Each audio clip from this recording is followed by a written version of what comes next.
दोस्तों, Sandeep Chaudhary YouTube channel पे आप सभी का स्वागत है। अपन इस वीडियो सीरीज़ में राजस्थान के स्वाधीनता आंदोलन को 9th क्लास की आरबीएसई की कर रहे हैं, जिसमें अपन ने ऑलरेडी 4 चैप्टर कवर कर लिए हैं। 5वां चैप्टर का फर्स्ट पार्ट अपन ने कर लिया है। अगर आप इस चैनल पे नए हैं तो आप जाके पुराने वीडियो देख सकते हैं। ये बुक इस सेशन ही चालू हुई है और ये आपके राजस्थान के किसी भी कम्पिटिटिव एग्ज़ाम के लिए बहुत इंपॉर्टेंट हो सकती है। और प्लीज़ आप इस चैनल को लाइक, सब्सक्राइब और शेयर करना नहीं भूलें। तो शुरू करते हैं दोस्तों। अपने जहाँ पिछले चैप्टर में पढ़ लिया था उसका एक बार हल्का सा ब्रीफ ओवरव्यू ले लेते हैं। राजस्थान में जनजागृति और प्रजामंडल, इसके बारे में अपन पढ़ रहे थे, जिसमें ये सब शुरू में जनजागृति से रिलेटेड जो बैकग्राउंड है उसके बारे में पढ़ा। फिर अपन ने गणेश शंकर विद्यार्थी जमनालाल बजाज के बारे में पढ़ा। फिर 3 संस्थाओं के बारे में पढ़ा। राजस्थान सेवा संघ, जिसमें स्थापित की थी 1919 में वर्धा में विजय सिंह पथिक, रामनारायण चौधरी और हरिभाई कीकर ने, और इसके अलग अलग उद्देश्य थे, वो उनके बारे में पढ़ा था। फिर अपन आगे यहाँ पर जोधपुर में प्रजामंडल की स्थापना तक पढ़ चुके थे। राजस्थान में प्रजामंडलों की स्थापना में 3 चरण हुए थे। 1927 से पूर्व का चरण, फिर द्वितीय चरण था 1927 से 1938 का, और थर्ड था 1938 से 1949 का। इस दौरान राजस्थान में जो गतिविधियाँ हुई उनके बारे में पढ़ा। फिर अपन ने प्रजामंडलों की स्थापना में जोधपुर के बारे में पूरा पढ़ा था, जिसमें जयनारायण व्यास मुख्य लीडर थे। आज हम पढ़ रहे हैं बीकानेर में जन आंदोलन। बीकानेर के महाराजा गंगा सिंह एक प्रगतिशील शासक थे। उन्होंने अपनी योग्यता से अंतर्राष्ट्रीय ख्याति प्राप्त कर ली थी। उन्होंने राज्य में व्यवस्थापिका, हाई कोर्ट, नगर पालिकाओं का निर्माण कर सुधारक की भूमिका अदा की थी। तो देखो दोस्तों, ये भारत में स्वतंत्रता के पश्चात स्थापित हुई थी, लेकिन उन्होंने उस टाइम जो गंगा सिंह थे उनके नाम पे आज बीकानेर में गंगा सिंह यूनिवर्सिटी भी है। तो उन्होंने राज्य में व्यवस्थापिका, हाई कोर्ट और नगर पालिका निर्माण कर सुधारक की भूमिका अदा की थी। परंतु जन आंदोलन को उन्होंने साम दाम दंड भेद की नीति से दबा दिया था। बीकानेर में जन जागृति लाने वाले में चूरू के स्वामी गोपाल दास सर्वप्रथम थे। रियासती शासक ने बीकानेर षड्यंत्र केस में स्वामी गोपाल दास और उसके 8 साथियों को फंसा दिया और जेल में अनेक यातनाएं दी। मदाराम वेद ने राजा के आतंक के कारण कलकत्ता जाकर बीकानेर प्रजामंडल की स्थापना की। दोस्तों, मदाराम वेद है ना, उन्होंने राजा के आतंक, जो गंगा सिंह है उनके आतंक के कारण कलकत्ता जाकर बीकानेर प्रजामंडल की स्थापना की। 1943 में गंगा सिंह की मृत्यु हो गई और उनके बाद शार्दुल सिंह राजा बने। तो गंगा सिंह के बाद उनका उत्तराधिकारी कौन बना? शार्दुल सिंह। पिता की तरह पुत्र ने भी दमन चक्र चालू रखा, परंतु 1947 ईस्वी के बाद राजा बदलते समय को पहचान गए और 1947 में बीकानेर एक्ट पास कर द्विसदनीय व्यवस्थापिका, राज्यसभा तथा धारा सभा की स्थापना की गई। जब 1947 में देश भी आज़ाद हो रहा था तो बीकानेर के महाराजा के पुत्र शार्दुल सिंह भी परिस्थिति को पहचान गए थे। तब उन्होंने 1947 में बीकानेर एक्ट पास करके द्विसदनीय व्यवस्थापिका तो ऑलरेडी स्थापित कर दी थी, लेकिन अब द्विसदनीय व्यवस्थापिका स्थापित कर दी बीकानेर रियासत में, जिसका नाम रखा गया था राज्यसभा और धारा सभा।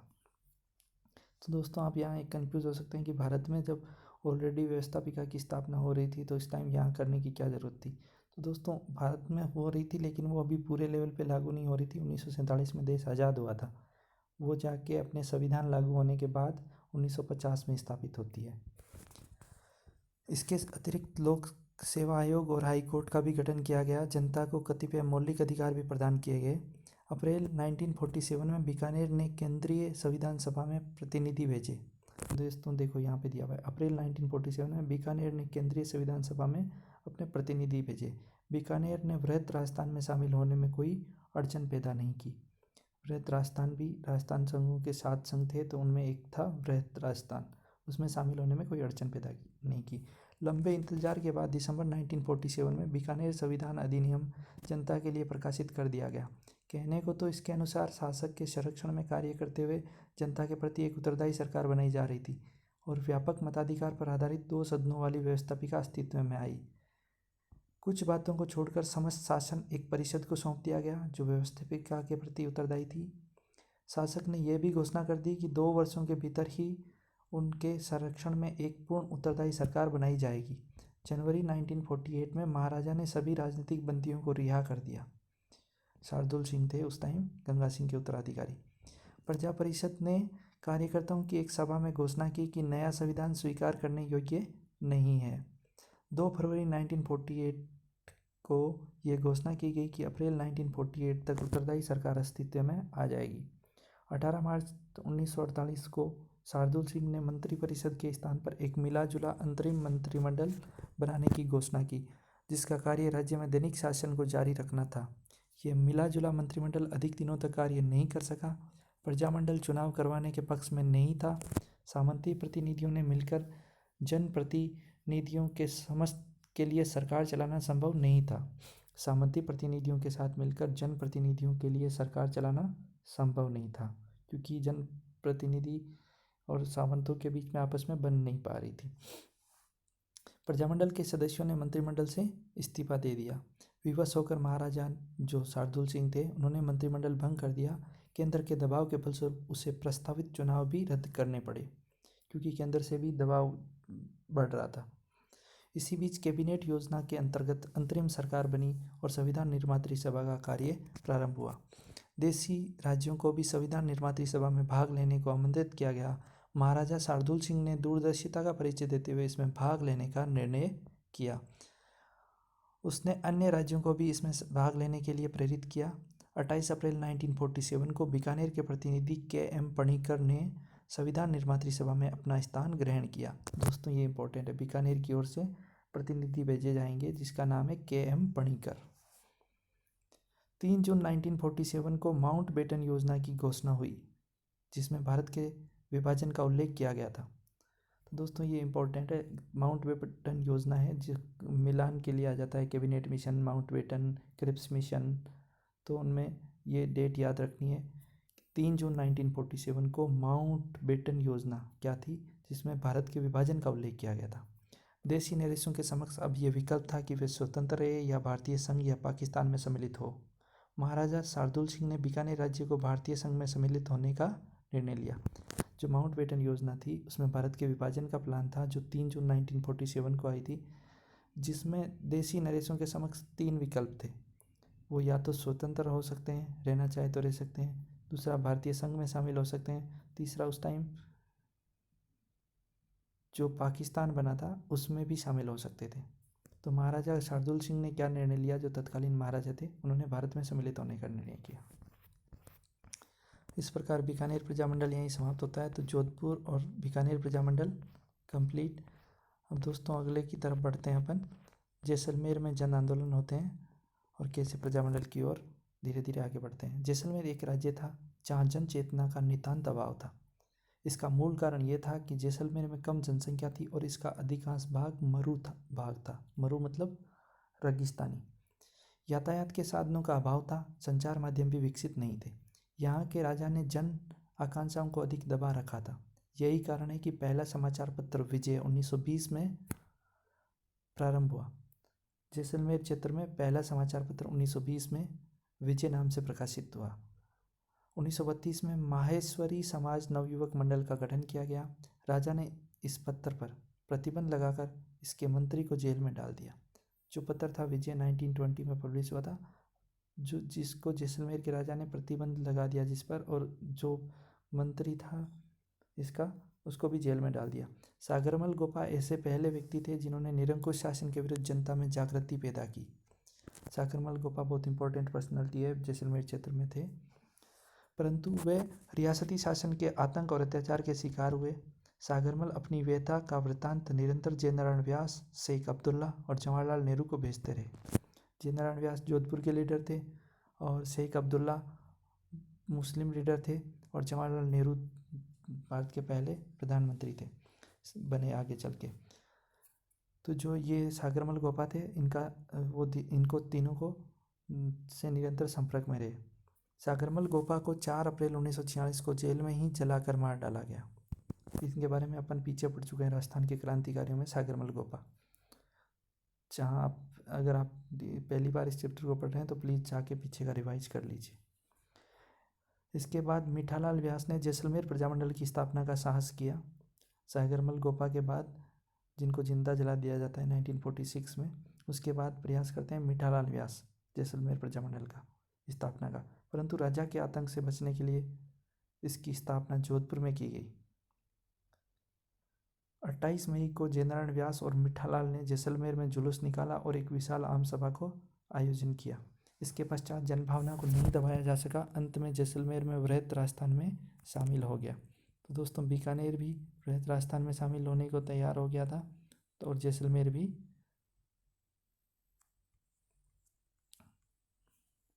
इस प्रकार जैसलमेर में जन आंदोलन कंप्लीट होता है। अब पढ़ते हैं मेवाड़ में जन आंदोलन। मेवाड़ राज्य में जन जागृति का सूत्र पहले ही बिजोलिया सत्याग्रह, बेंगू किसान आंदोलन के रूप में हो चुका था, जो अपने राजस्थान में किसान आंदोलन चैप्टर में पढ़ा था। इसके बाद पढ़ते हैं अप्रैल 1938 में माणिक्यलाल वर्मा ने मेवाड़ प्रजामंडल की स्थापना की। तो दोस्तों ये बहुत इंपॉर्टेंट पर्सनैलिटी है माणिक्यलाल वर्मा। इन्होंने मेवाड़ प्रजामंडल की स्थापना की है अप्रैल 1938 में। मेवाड़ के तत्कालीन प्रधानमंत्री थे धर्मनारायण ने इसे गैर कानूनी संस्था घोषित कर दिया और माणिक्यलाल वर्मा को मेवाड़ छोड़कर चले जाने का आदेश दिया। इस पर माणिक्यलाल वर्मा अजमेर चले गए और अपनी गतिविधियों का संचालन वहां रहकर करने लगे। लेकिन मेवाड़ की सरकार ने फरवरी 1939 में माणिक्यलाल वर्मा को देवली से जबरदस्ती उठा लिया और उन्हें यातनाएं ही नहीं दी, अभी तो मुकदमा चलाकर जेल में डाल दिया गया। तो ब्रिटिश सरकार रियासती शासकों के साथ मिलकर पुरजोर कोशिश कर रही है कि जैसे तैसे जन आंदोलन को दबाया जाए। तो मेवाड़ में जन आंदोलन पे की लहर पहले ही किसान आंदोलनों के माध्यम से चल चुकी थी, जैसा कि अपन ने पढ़ा था, और इसमें भी दे रखा है बिजोलिया और बेंगू किसान आंदोलन। अब माणिक्यलाल वर्मा ने मेवाड़ प्रजामंडल की स्थापना करके और जन जागृति हेतु जन आंदोलन को और भी बड़े लेवल पर चलाने की कोशिश की, जिसका परिणाम ये होता है कि फरवरी 1939 को माणिक्यलाल वर्मा को देवली से ज़बरदस्ती उठा लिया जाता है और उन्होंने पर यातनाएं दी जाती है और मुकदमा चलाकर जेल में डाल दिया जाता है। फरवरी 1941 में प्रजामंडल पर से प्रतिबंध हटा दिया गया, जो मेवाड़ प्रजामंडल था।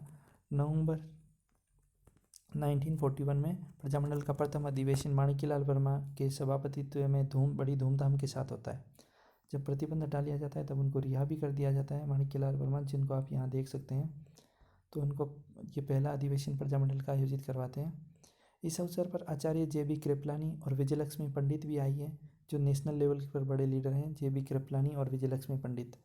और खादी और ग्रामोद्योग प्रदर्शनी का आयोजन भी किया गया। बाद में मेवाड़ हरिजन सेवा संघ की भी स्थापना की गई। इसका कार्यभार मोहनलाल सुखाड़िया को सौंपा गया। तो दोस्तों ये मोहनलाल सुखाड़िया भी बहुत बड़ी पर्सनैलिटी है, जिनके नाम पे आज उदयपुर में मोहनलाल सुखाड़िया यूनिवर्सिटी भी बना हुआ है। तो जो मेवाड़ में हरिजन सेवा संघ की स्थापना होती है मेवाड़ प्रजामंडल के साथ ही, जिसका कार्यभार संभालते हैं मोहनलाल सुखाड़िया। इस प्रकार इस क्षेत्र में मूलतः रहते थे भील, मीणा आदिवासी के कल्याण का कार्य बलवंत सिंह मेहता को सुपुर्द किया गया। इस प्रकार मेवाड़ हरिजन सेवा संघ की स्थापना होती है और उसका कार्यभार मोहनलाल सुखाड़िया को सौंप दिया जाता है। और इसी प्रकार भील, मीणा और आदिवासियों के कल्याण का कार्य बलवंत सिंह मेहता, जो कि एक इम्पोर्टेंट पर्सनैलिटी है, उनको सुपुर्द कर दिया जाता है, जिनके बारे में हम आगे पढ़ेंगे। तो दोस्तों आपको हल्का सा बता दूं, मेवाड़ क्षेत्र में वर्तमान में उदयपुर, राजसमंद, प्रतापगढ़ जिले आते हैं। बांसवाड़ा, इस क्षेत्र को बांसवाड़ा तो नहीं पर उदयपुर, राजसमंद ये क्षेत्र है मूलतः। प्रतापगढ़ ये क्षेत्र मेवाड़ कहलाता था। अगस्त 1942 में जब महात्मा गांधी ने भारत छोड़ो आंदोलन चलाया तो प्रजामंडलों को फिर गैर कानूनी संस्था घोषित कर दिया गया और इसके संबंधित नेताओं को गिरफ्तार कर दिया गया। दिसंबर 1945 में मेवाड़ प्रजामंडल के निमंत्रण पर अखिल भारतीय देसी राज्य लोक परिषद का 7वां अधिवेशन उदयपुर में आयोजित किया जाता है, जिसमें 435 प्रतिनिधियों ने भाग लिया। इस सम्मेलन की अध्यक्षता पंडित नेहरू ने की। दोस्तों ये पूरा इंपॉर्टेंट है। दिसंबर 1945 में मेवाड़ प्रजामंडल के निमंत्रण पर अखिल भारतीय देसी राज्य लोक परिषद का 7वां अधिवेशन उदयपुर में आयोजित होता है, जिसमें 435 प्रतिनिधि भाग लेते हैं और इस सम्मेलन की अध्यक्षता नेहरू जी करते हैं। धीरे धीरे देश के वातावरण के साथ मेवाड़ में भी परिवर्तन आने लगा। महाराणा ने उत्तरदायी शासन की मांग को आंशिक रूप से स्वीकार करते हुए मेवाड़ को नया संविधान दिया, जिसका प्रारूप के.एम. मुंशी ने तैयार किया था। जो संविधान निर्माता थे भारतीय संविधान के एम मुंशी, उन्होंने इस संविधान का प्रारूप तैयार किया। स्वतंत्रता के बाद मेवाड़ भी राजस्थान में विलीन हो जाता है। इस प्रकार मेवाड़ भी विलीन हो जाता है। उदयपुर जोधपुर हो जाता है, फिर बीकानेर हो जाता है, जैसलमेर हो जाता है, और अभी पढ़ा है अपन ने मेवाड़ हो जाता है माणिक्य लाल वर्मा के नेतृत्व में। अब कोटा में जन आंदोलन। कोटा में जन जागृति का सूत्रपात लगभग 1918 में से ही प्रारंभ हो गया था। कोटा निवासियों ने भी विदेशी वस्तुओं का बहिष्कार चालू कर दिया था। उसमें गांधी टोपी पहनने जाने का उत्साह शुरू हो गया। यहाँ पंडित नैनूराम शर्मा पहले व्यक्ति थे जिन्होंने राजकीय सेवा का त्याग कर सार्वजनिक जीवन में प्रवेश किया। पंडित नैनूराम शर्मा पहले व्यक्ति थे जिन्होंने राजकीय सेवा का त्याग कर सार्वजनिक जीवन में प्रवेश किया था। वे विजय सिंह पथिक द्वारा स्थापित राजस्थान सेवा संघ के सक्रिय सदस्य थे। कौन? पंडित नैनूराम शर्मा। किसके सक्रिय सदस्य थे? राजस्थान सेवा संघ, जो एक महत्वपूर्ण संस्था थी जो विजय सिंह पथिक द्वारा स्थापित की गई थी। उन्होंने सर्वप्रथम बेगार प्रथा के विरुद्ध कोटा में आंदोलन चलाया है। नैनूराम शर्मा ने कोटा में बेगार प्रथा के विरुद्ध आंदोलन चलाया। 1934 में हड़ौती प्रजामंडल की स्थापना की। तो दोस्तों कोई पूछे आपसे हड़ौती प्रजामंडल की स्थापना कब हुई? तो 1934 में। किसने की? पंडित नैनूराम शर्मा ने। फिर इसके साथ पंडित अबिन हरी भी हो गए और दोनों ने मिलकर सरकार से उत्तरदायी सरकार बनाने का आग्रह किया। अबिन हरी मांगरोल के रहने वाले थे, इसलिए इन्होंने यह 1939 में कोटा राज्य प्रजामंडल की स्थापना वहाँ की। देखो 1934 में हड़ौती प्रजामंडल की स्थापना करते हैं कौन? नैनूराम शर्मा। और कोटा राज्य प्रजामंडल की स्थापना उन्हीं के सहयोगी अबिन हरी करते हैं मांगरोल में 1939 में कोटा राज्य प्रजामंडल की स्थापना। इसकी अध्यक्षता पंडित नैनूराम ने की, किंतु कोटा राज्य प्रजामंडल की स्थापना कौन करते हैं? पंडित नैनूराम, जिन्होंने हड़ौती प्रजामंडल की स्थापना की थी। अधिवेशन के स्वागताध्यक्ष सेठ मोतीलाल बनाए गए। 1940 में कोटा की रामतलाई क्षेत्र में कोटा प्रजामंडल का अधिवेशन आयोजित किया गया। इस अधिवेशन की अध्यक्षता पंडित अबिन हरी ने की। इस सम्मेलन में विजय सिंह पथिक भी भाग लेने आए थे। कोटा प्रजामंडल की गतिविधियों को उस समय गहरा धक्का लगा जब पंडित नैनूराम की अज्ञात लोगों ने हत्या कर दी और इससे पंडित अबिन हरी पर प्रजामंडल का पूरा भार आ गया। किस प्रजामंडल का? 1939 में कोटा राज्य प्रजामंडल की स्थापना करते हैं पंडित अबिन हरी, जिन पे पंडित नैनूराम शर्मा, जिन्होंने हड़ौती प्रजामंडल की स्थापना की थी 1934 में, उनकी मृत्यु हो जाती है, जिसके बाद कोटा राज्य प्रजामंडल का पूरा भार अबिन हरी पर आ जाता है। 1942 में के भारत छोड़ो आंदोलन के समय पंडित अबिन हरी ने आंदोलन छेड़ दिया। इस आंदोलन में इनके साथ मास्टर शंभूदयाल सक्सेना, नाथूलाल जैन, श्याम नारायण सक्सेना, सेठ मोतीलाल, वकील वेणी माधव, श्रीमती वेणी माधव इत्यादि इनके साथ थे। 1946 ईस्वी में इस आंदोलन में विद्यार्थी भी शामिल हो गए। उन्होंने जुलूस निकाले और आम सभाएं आयोजित की। प्रदर्शनकारियों पर लाठीचार्ज हुआ, लेकिन भीड़ ने शहर कोतवाली पर कब्जा कर तिरंगा झंडा फहरा दिया। कोटा की शहर पनाह के फाटक बंद कर दिए गए। शहर में आने वाली सब सड़कों में गड्ढे खोद दिए गए ताकि बाहर से कोई मदद न आ सके।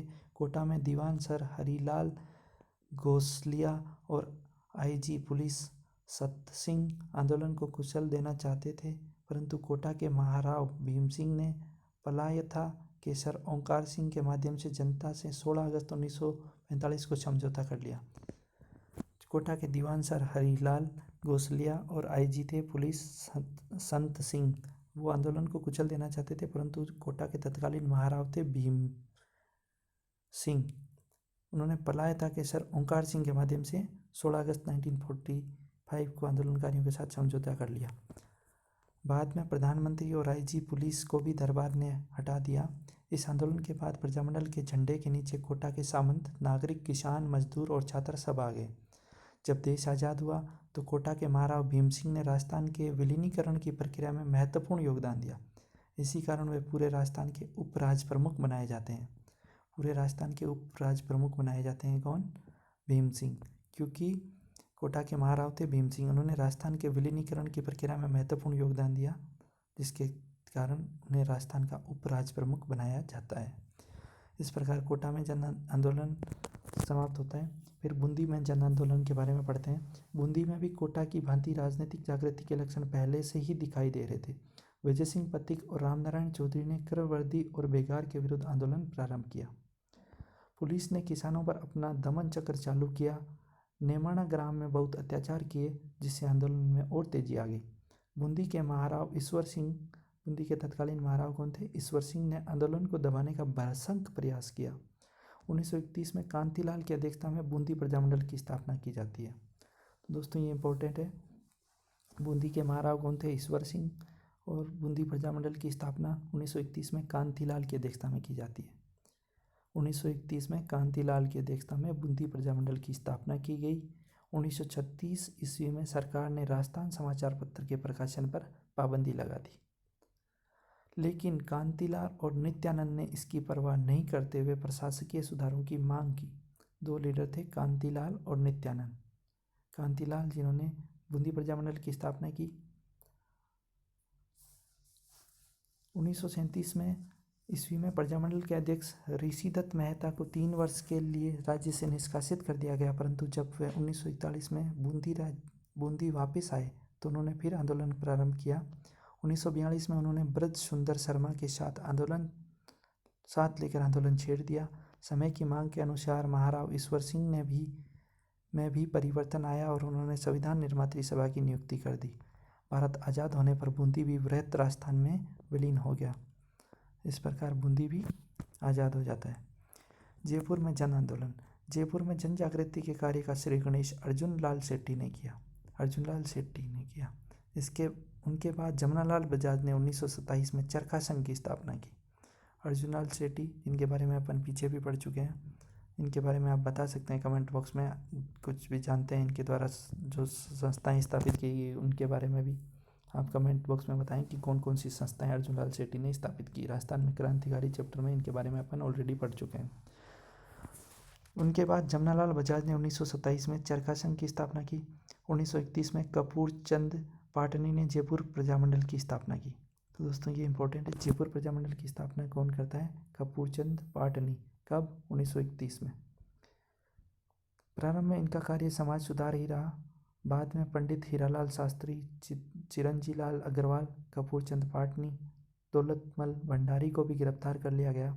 इसके विरोध में जयपुर शहर में इस दमन चक्र की भर्त्सना की गई।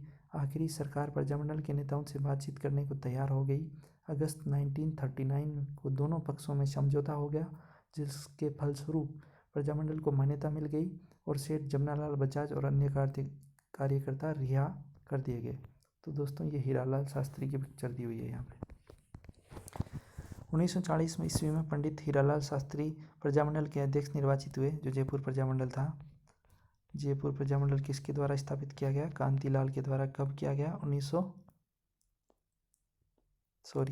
कपूर चंद द्वारा, पाटनी द्वारा जयपुर प्रजामंडल की स्थापना की जाती है। कांतिलाल ने तो बूंदी प्रजामंडल की स्थापना की थी।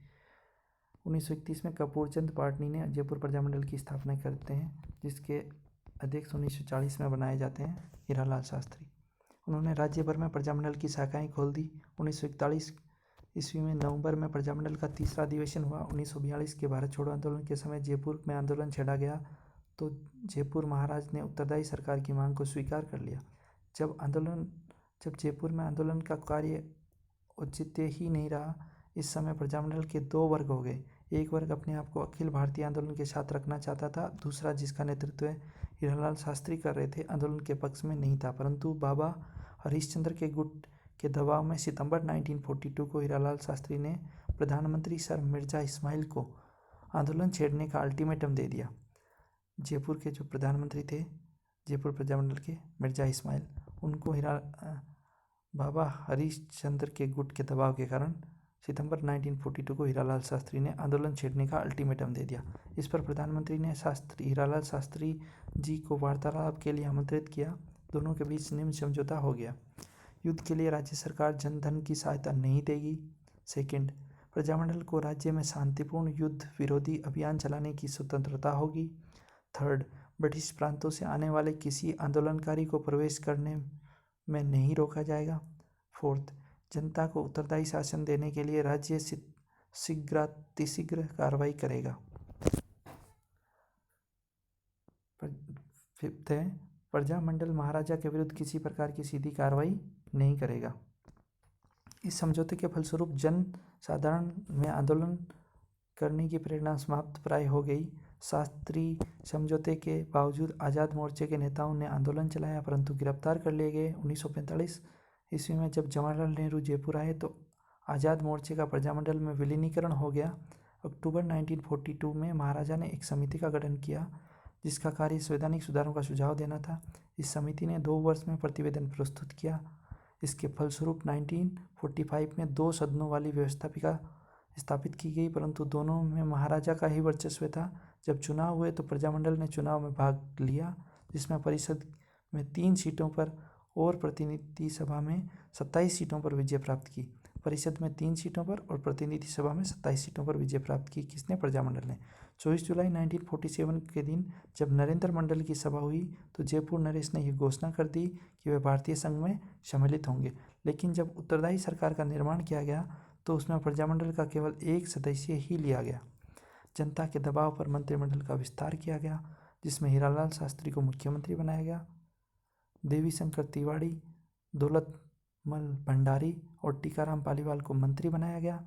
30 मार्च 1949 को जयपुर का राजस्थान संघ में विलीनीकरण हो गया। तो जयपुर का किस में विलीनीकरण हुआ?